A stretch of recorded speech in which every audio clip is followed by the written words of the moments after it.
सच्ची और प्रमाणित खबरें ही दिखाते हैं, किसी हिंसा या आतंकी संगठन का समर्थन नहीं। YouTube गाइडलाइंस और सरकारी नियमों का पूरा पालन। वीडियो AI वॉइस से प्रस्तुत, लेकिन हर खबर जांची पड़ताल की गई है। हमारा उद्देश्य शांति, प्रेम और निष्पक्ष पत्रकारिता। आदाब, नमस्कार। आप देख रहे हैं ग्लोबल आवाज और मैं हूं अनीस अंसार। गजा से जुड़ी एक बड़ी खबर सामने आई है। दुनिया के 100 से अधिक मानवीय सहायता संगठनों ने इसराइल से अपील की है कि गजा में मानवीय मदद को हथियार की तरह इस्तेमाल न किया जाए। फैम समेत कई अंतर्राष्ट्रीय संगठनों ने एक संयुक्त पत्र पर हस्ताक्षर किए हैं। इनका कहना है कि गजा में भूखमरी का संकट बेहद गंभीर होता जा रहा है। कई संगठनों को लगातार यह संदेश मिल रहा है कि जब तक वे इसराइल के सख्त नियमों का पालन नहीं करेंगे, उन्हें राहत सामग्री पहुंचाने की इजाजत नहीं दी जाएगी। बंद बॉर्डर चेक पॉइंट, इन संगठनों को यह डर भी है कि अगर वे इन नियमों का पालन नहीं करते तो इसराइल उन्हें पूरी तरह से गजा में राहत पहुंचाने से रोक सकता है। हालांकि इसराइल का दावा है कि मदद पर कोई रोक नहीं है। उनका कहना है कि मार्च 2025 में लागू किए गए नए नियम सिर्फ ये सुनिश्चित करने के लिए है कि सहायता सीधे जरूरतमंद लोगों तक पहुंचे, न कि हमास के हाथों में जाए। गजा में भूख और मानवीय संकट लगातार गहराता जा रहा है।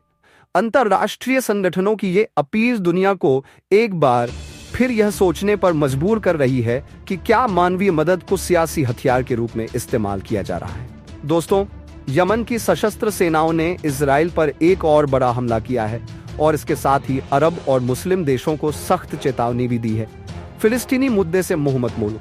ये बयान उस वक्त आया है जब यमन की सेना ने गाजा के समर्थन में 6 विस्फोटक युक्त ड्रोन दागकर इजराइल के 4 बेहद अहम ठिकानों को निशाना बनाया। लक्ष्यों में शामिल थे कब्जा किया हुआ हाइफा बंदरगाह, इलाद बंदरगाह जो इजराइल का एकमात्र लाल सागर समुद्री मार्ग है, बेरशेवा शहर तकनीकी विकास का केंद्र और नेगेव रेगिस्तान का एक रणनीतिक सैन्य ठिकाना।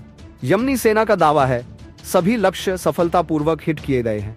बयान में कहा गया, फिलिस्तीन को मिटाने की दुश्मन की योजना अरब और इस्लामी देशों के लिए गंभीर खतरा है।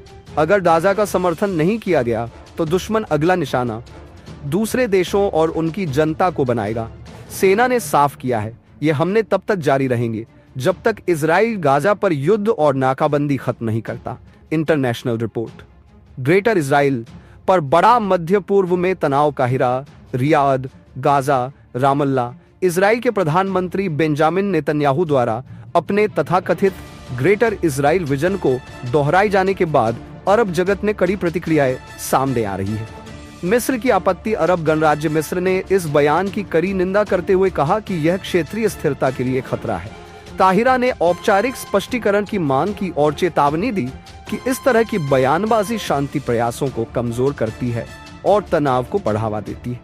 मिस्र ने दोहराया कि शांति केवल गाजा पर युद्ध रोकने, वार्ता बहाल करने और 4 जून 1967 की सीमाओं के साथ पूर्वी यरूशलेम को राजधानी बनाकर फिलिस्तीन राज्य की स्थापना से संभव है।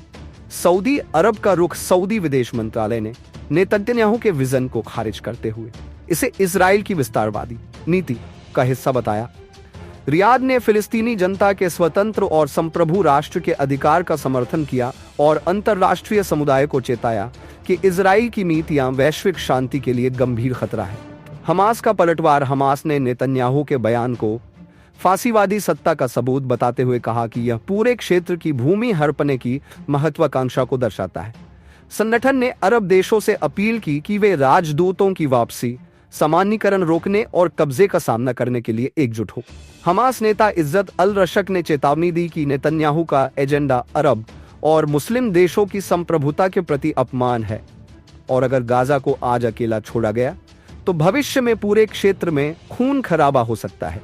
नेतन्याहू का बयान। 24 चैनल को दिए इंटरव्यू में नेतन्याहू ने खुद को ऐतिहासिक और आध्यात्मिक मिशन पर बताया और कहा कि वह ग्रेटर इजराइल विजन से बेहद जुड़े हुए हैं। इस विजन में वे क्षेत्र भी शामिल हैं जो फिलिस्तीनी राज्य के लिए निर्धारित है और संभवतः मौजूदा जॉर्डन और मिस्र के कुछ हिस्से भी नेतन्याहू के ग्रेटर इजराइल।